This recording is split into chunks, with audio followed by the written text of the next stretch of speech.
Bon, Papa Hervé. Ya mokolo, Papa Hervé asuki motema. A tuti bordi na ndenge likolo. Na ndenge wana biso tozelelaka. Po toyebika Papa Hervé ka Papa Hervé. Osali penda likambo ndenge penda tolingelaka. Papa Hervé. Ya mokolo oleki bango. Ya mokolo a tuti bordi na niveau moko. Mato ya bato ekangami.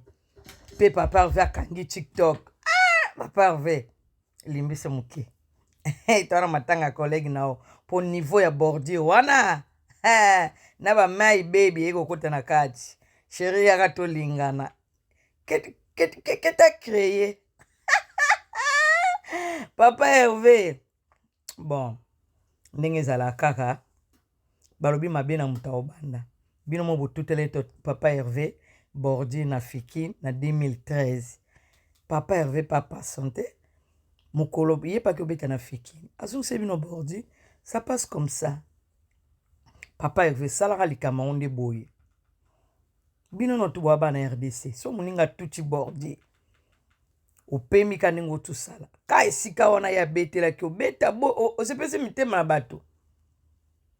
Yo za pasteur te, yo za star wa musicien. So muta tutelo bordi boye, oui. Namoni bato ebele bazo lelo ki boye na boye na bete.